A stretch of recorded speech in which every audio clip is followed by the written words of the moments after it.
Means it's time for Roy Rickstrew, the disability guru, and we're going to talk about your medical records. Do you know what's in them? Right after this.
I want to be your disability rep.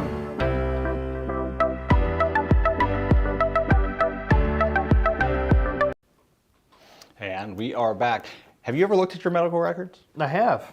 I've looked at mine too. Yeah. Yeah, they're in there. In fact, my Apple phone app thing, Apple Health, it connects and it downloads all of them, and I'll even get a notice you've got new lab results in, and I can read all my medical records there. Yeah, I really got into the habit of it with my parents. I look at their records quite often to kind of see what was going on and stuff, and I started looking at mine as well. I actually carry a diagnosis of premature aging. Do you?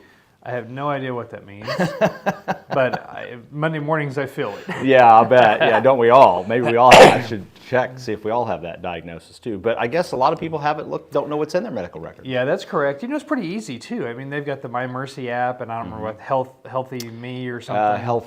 Yeah, it's a weird thing to say. Healthy Life. Yeah, I it's think changed a couple times. Is Cox, yeah. But those things are pretty easy to get into, and if all else fails, you can just simply ask for a copy of your records. They'll traditionally print them and give them to you for free. And so you can take a look. And where this kind of comes up when we talk about Social Security disability is a lot of people have this kind of Prego mindset. You remember the old Prego ad? It's in there. It's in there, yeah. Yeah, that everything that they need is in there, and that all of their conditions are well documented. Their doctors have discussed all of these things, and that's just simply not the case. Yeah. So, well, they get their records, maybe they find out something's not in there. What do they need to do about that? Well, you certainly got to put together a hit list of things to talk to the doctor about. That's first and foremost. But all the time I run across people that have conditions that aren't documented at all, or we have a primary care doctor who's painting a very rosy picture of an individual's back, whereas their pain management doctors are painting more of a gloom and doom picture. Right. Social Security sees that as inconsistency, and they don't give full credit to the pain management doctor, because we're seeing these normal results a lot of times when we say our primaries. Not really taking into consideration that the PCP is looking at a holistic, a more whole body than that pain management is more of a specialist. Well, it's like this. If a judge wants to deny you, they'll find support for it, and unfortunately we kind of put on a little bit of blinders to ignore some things that maybe we shouldn't if we want to support a narrative that's out there. And it's just the reality of it. Well, and that makes sense based on my career as well. That if you want to reach result, you can usually find a way to get there. But what do you do if you find that it's like, I know I went to the doctor, I know I told him this, and he's just not putting in the records? Yeah, so there's a couple things. Obviously, in the future, you need to talk with the doctor. But by doing so, it's a great idea. But by doing so, you kind of get this stark contrast in the record, right? Your back wasn't an issue up to this point. You go and talk to the doctor and say, hey, what the heck, guy? And then all of a sudden, your back looks really horrible at that point. And we don't necessarily want that. But HIPAA gives you the opportunity to put in an exceptions list. You can put in a rebuttal, if you will, to your doctor at each visit. And they have to file it in your record with the doctor's initial note. So you can just simply write up, I talked with the doctor about this and this. I would suggest that you don't go in and say the doctor's a quack, or he didn't record this, or he didn't listen to me, or something that's emotionally charged. Yeah. But you can certainly write a narrative about what that appointment looked like, what symptoms you were having, and they'll file that with it. At least then it's not this big stark moment in your medical file. Right. For a judge to discover later we're able to say, hey, look, this has been consistent. Maybe the doctor's recording wasn't, but my presentation was. Yeah. And so you actually can, every time you go to the doctor, write basically your own medical record and what you hand it in. How do you, what's the practical way of getting that in your record? Well, and a lot of times people just give it to their doctor, give it to the receptionist there. HIPAA requires them to file it in your folder, and so it's there. So you can just hand it to the receptionist on your way out, or next time you come in, you could hand it to them and say, this is my report from my last visit? Correct. And a lot of times people overlook the fact that getting Social Security disability approval is actually a difficult thing. Nobody backs into approval on this.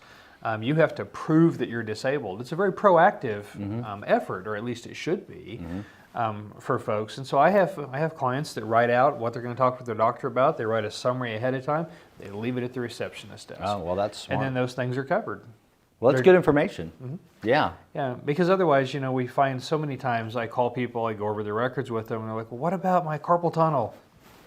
No mention. It's not in the record. Not there at all. Well, I talked to the doctor about it. Well, but the doctor didn't record it, unfortunately, and it'll get no credit with Social Security. Yeah, well, that's good. If you have questions about that and how you should be talking to your doctor, or how to get copies of your medical records, or just any other questions about disability, give Rory a call. His number is right on the screen. You can point your smartphone at that QR code, tap the little link that your smartphone will bring up. It'll take you right to his website. You can watch more videos on there, find more information. But he'll answer his phone. He'll talk to you today, even though it's Columbus Day, Indigenous Peoples Day. It's a holiday. I guess today. it is. Yeah, it is. But we're working anyway. It is what it is. But thanks for watching, everybody, and we'll see you next week.